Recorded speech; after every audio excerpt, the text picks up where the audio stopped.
Virgo, hi. So this is going to be a reading for December 5th through the 11th. And I'll take a look into your recent past, your current energies, and your immediate future.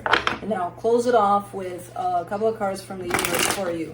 And these are general readings, so they may not resonate for all of you. If they do, there's an extended. At the end of the video, you can check out all the info about that in the description box below if you want. Let's see, Virgo. Okay.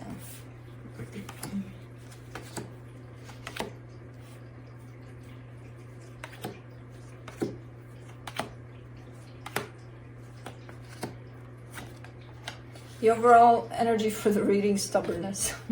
No, not really. Four of Pentacles. You're hanging on to something here. You're having a hard time letting something go. In the recent past, the Temperance card, the Nine of Pentacles, the Three of Swords. So you worked hard to gain a sense of stability here. There's a lot of pain attached to that, though. Almost like you had to go through hell to get there, you know? But I still see you making it there, in that place where you feel like, okay, I got it going on, I'm good, I'm stable. In the current situation, the Four of Wands, the Judgment card, the Magician, you're manifesting some sort of a commitment here, possibly a marriage. I feel like this commitment is already here. You're just manifesting good stuff tied up to it. There's an increase in energy here. Good energy adding to this through your manifestation. So you're rooting for this in a big way. Okay. In the immediate future, the Ten of Cups, the Empress, the Two of Swords. Well, what is that? Because, I mean, there's happiness that shows up. There's the one and only for you. And then there's confusion. There's like, oh, I don't know. You know? So, let's see. Let's clarify. Let me clarify the Four of Pentacles.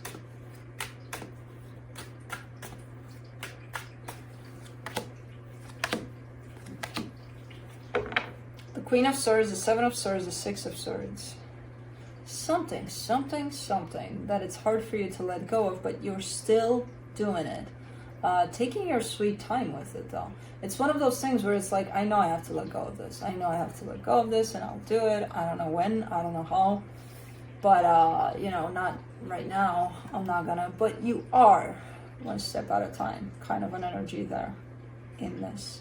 I don't know what that is. We'll have to see how it blends in this. Let me do the Temperance card in the recent past. The Two of Cups, the Seven of Wands, the King of Pentacles. This is gaining your own sense of independence. Now, I see love there. I see possible relationships. It wasn't about that. Even if that was maybe your focus, you know, those relationships or whatever, the bigger picture of this is you standing strong, standing in your own power, gaining that sense of stability for yourself, even through these relationships. I don't know if that worked out, in all honesty, because I see the focus really pushing more towards, oh, no, with them. Okay. Let me do the Three of Swords.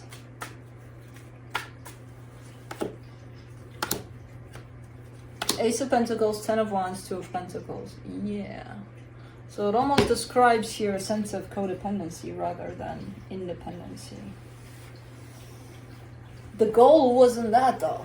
The goal was for you to create your own sense of independence, because then I see whatever happened in those relationships, and then you're on your own there, starting over, or whatever the case. And I see you making it every time, so you got it in you.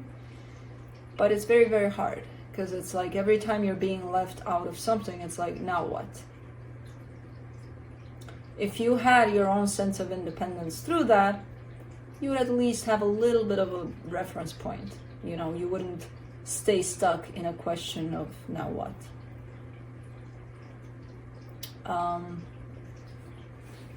Let me do the Four of Wands. Maybe that's why you're trying. That's what you're having a hard time letting go of. That energy of codependency. Let's see, because you keep on showing me commitment. You keep on showing me two. You and another one. Really tied up to that sense of there's got to be another one. Four of Wands, you get the Queen of Wands, the Tower, the Ace of Cups. Right. This has highs and lows, just like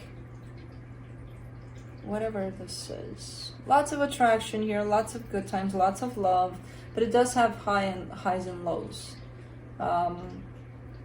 And the highs, when they're high, they're way up there, but the lows, when they're low, they're way down there. You know, kind of a thing in this situation. It almost feels like it doesn't have a middle ground. I don't know if this is a marriage. I don't know what it is. It's not looking like there's anything troubling it necessarily at the time. It's just how you work with it, how they work with it, but I don't see any issues necessarily. I just see the highs and the lows, and they're way up there. Let's do the Judgment card. In the current situation, the Three of Cups, the Eight of Pentacles, the Star. So you really want this. You're showing me, I really want this. But again, with that sense of I kind of feel like this reading is pushing you towards finding your own independence. Even through this situation, as you are tied up to the situation, you can still have your own thing. You know? You can still find that little something for you there on the side. It's actually quite healthy to have that. And I get the sense that this is where this reading is pushing, is aiming at. Because you keep on showing me, which is not, there's nothing wrong with that sense of unity to another, but it's almost looking like that's it. That's how I identify myself. Only if I'm tied up to another one. And no, you don't actually. You know, you should be you, your own person there. And wanting these energies still, they're beautiful energies for things to work out, for love, for all sorts of things like that. Beautiful. But you can still have your own thing to the side. You can still have your own little Virgo world to the side. You know? So, let me see the Magician.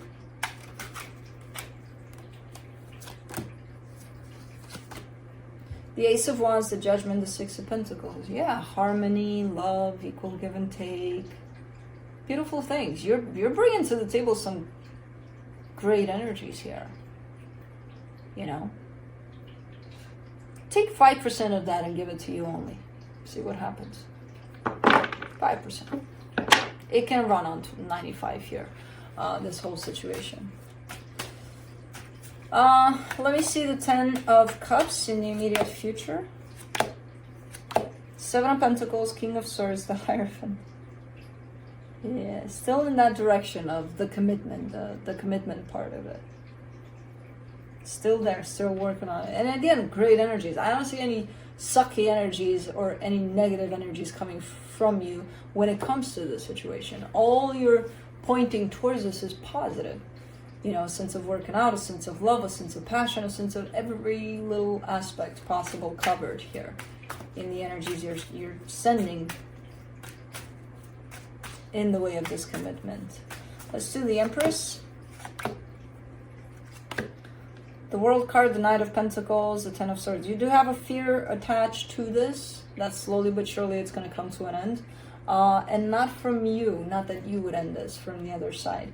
And I'm not surprised that you, if you had this fear, you wouldn't think you would be the one to leave, because that sense of codependency is there and strong and thriving.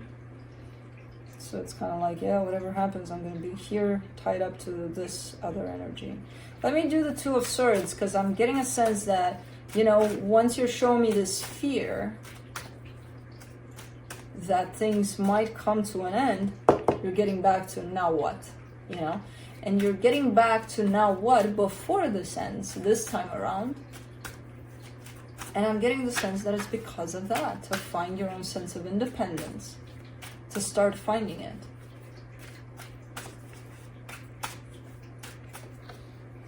I don't see the situation going in the direction that you're predicting. This is your fear predicting that. So that's something you should maybe work on, because, you know, you might create it without knowing. You are in the manifestor mode. For the Two of Swords, you get the Wheel of Fortune, the Knight of Wands, the Page of Swords. Yeah.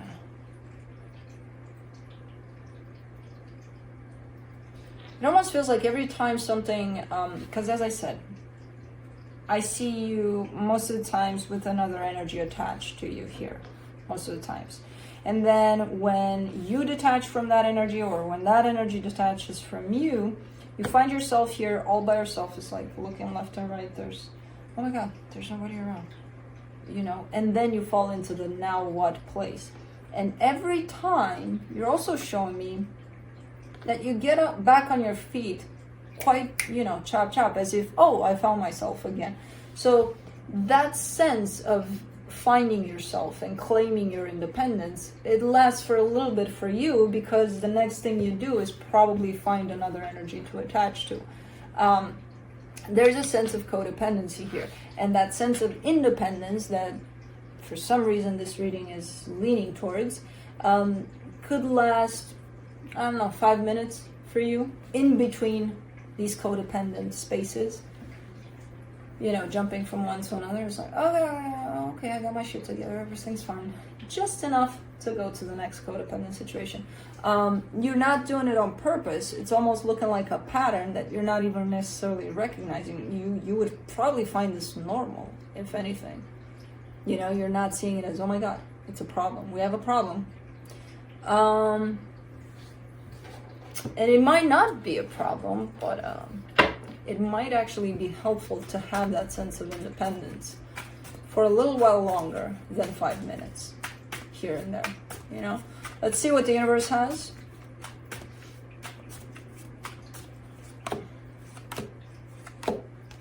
Nine of Wands, High Priestess, the Emperor. There it is, the Emperor. That's what it is, because your intuition is calling you out here. It's kind of telling you, hey, you got to start doing, you got to start creating you. Because you got the power, you got the tools to do it. And you're like, can I bring a friend? You know, kind of a thing. It's about you. It's about you. You're kind of being, you know, the spotlight is on you at this point in terms of taking care of yourself and bringing yourself back into that place of power and independence within yourself. And again, that doesn't mean, oh, then, you know, I have to break up with... Hell no. As I said, it's actually creating a healthier environment for the all of your relationships. So that's what I have for you. Hope this helped, and I'll see you next time. Bye.